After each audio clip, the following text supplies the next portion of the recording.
secteur du pétrole et du gaz. Ceux qui sont là, peut-être on pourrait faire un signal à la salle de café qu'il y a une séquence intéressante pour que les gens viennent assister à cet exercice toujours un peu compliqué pour un ministre qui doit contrôler sa parole publique de la question de la session one-on-one avec un journaliste, mais je suis sûr que tout ça va très bien se passer.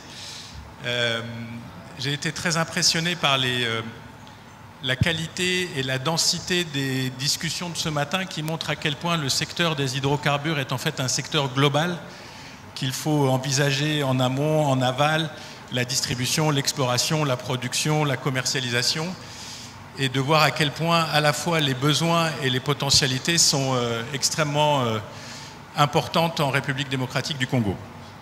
Alors, Monsieur le Ministre, je vais commencer par l'actualité, puisque en fait la presse internationale et nationale s'est focalisée sur le fameux retrait de ces appels d'offres en octobre. Comment vous interprétez ce retrait et quelles conséquences vous en tirez pour les plans d'avenir? Merci Ziad pour la question qui effectivement a défrayé la chronique.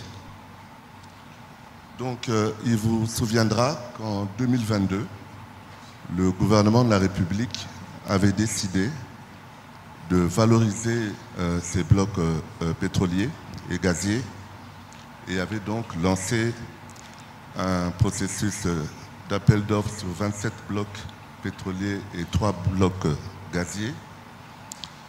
Et à l'avènement du gouvernement de son Excellence Madame Judith Suminwa, donc il m'a été demandé de procéder donc à une évaluation de cet appel d'offres et de voir dans quelle mesure on pouvait relancer un nouveau processus. Donc après l'évaluation qui a consisté en fait à faire le tour des majors, des juniors, et pour leur dire qu'est-ce qui s'est passé, pourquoi cette infructuosité. Les réserves sont estimées à près de 22 milliards de barils.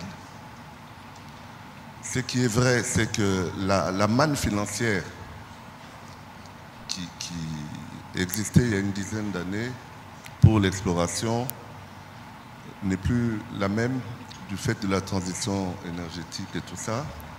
Mais néanmoins, le potentiel de la RDC reste énorme.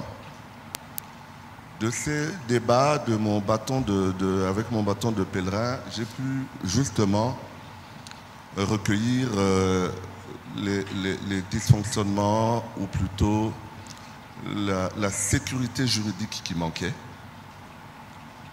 à ce processus d'appel d'offres pour les investisseurs, suivi donc d'un problème fiscal qui n'était pas, selon eux, assez attractif.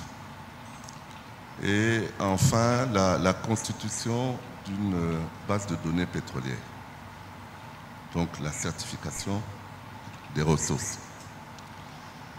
Alors, c'est comme ça que le 11 octobre dernier, j'ai fait passer donc au Conseil des ministres la clôture de la première série. J'ai proposé et obtenu l'aval du Conseil des ministres de pouvoir relancer le processus, mais après avoir présenté un nouveau décret qui sera signé par la Première ministre, qui va donc prendre en charge à partir du dépôt jusqu'à la signature de contrats de partage de production, cession des droits d'hydrocarbures, Conseil des ministres, donc toute la procédure. Et enfin, un régime fiscal des plus attractifs. Donc j'ai donc contacté l'APO, qui est donc l'association des pays africains producteurs de pétrole. J'ai dressé un barème comparatif. Nous avons recruté des grands cabinets qui travaillent sur une proposition de décret taillé sur mesure pour les gros investisseurs, assorti donc d'un régime fiscal des plus attractifs.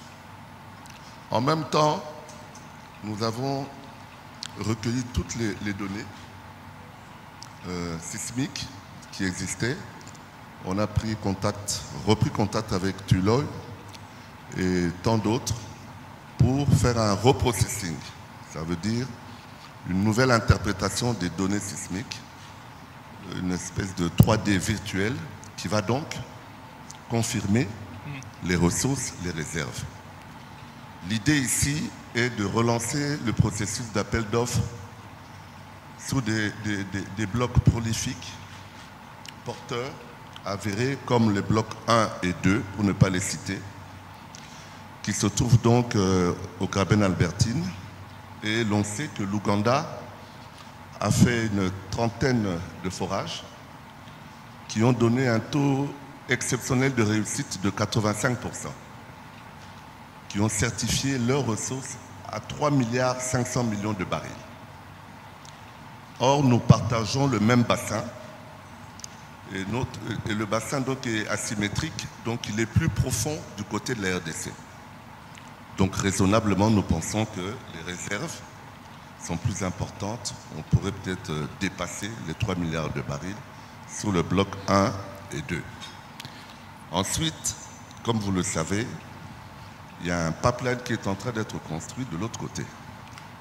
Donc, ce serait donc encore plus attractif si on obtenait un raccordement.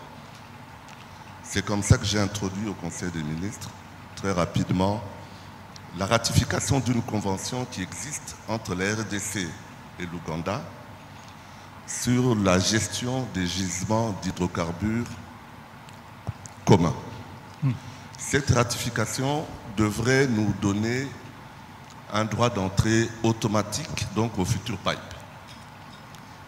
Juste une question, et je sais que la salle est tout à fait au courant, mais il y avait quand même un conflit sur ces blocs, fameux blocs 1 et 2 au lac Albert, avec une société Ventora qui était présente, avec un exploitant à qui on a demandé de partir, qui a eu des problèmes judiciaires ailleurs dans le monde, et pas dans le plus petit pays du monde. J'ai cru comprendre qu'on était sur un processus où on a avancé notablement sur les questions d'indemnisation et la récupération de ces blocs 1 et 2 par les autorités. Oui, là aussi je peux vous confirmer qu'en concertation avec l'administration américaine, donc on parle du groupe Ventora, de l'homme d'affaires israélien que vous connaissez, et je peux ici confirmer au nom du gouvernement congolais que le processus touche à sa fin. D'ici quelques semaines, le groupe Ventora sera totalement désintéressé de tous les actifs congolais. Donc, c'est une affaire de semaine. Donc, les blocs 1 et 2 sont assainis et totalement récupérés par la République démocratique du Congo. C'est une information extrêmement importante dans le cadre d'un nouvel appel d'offres.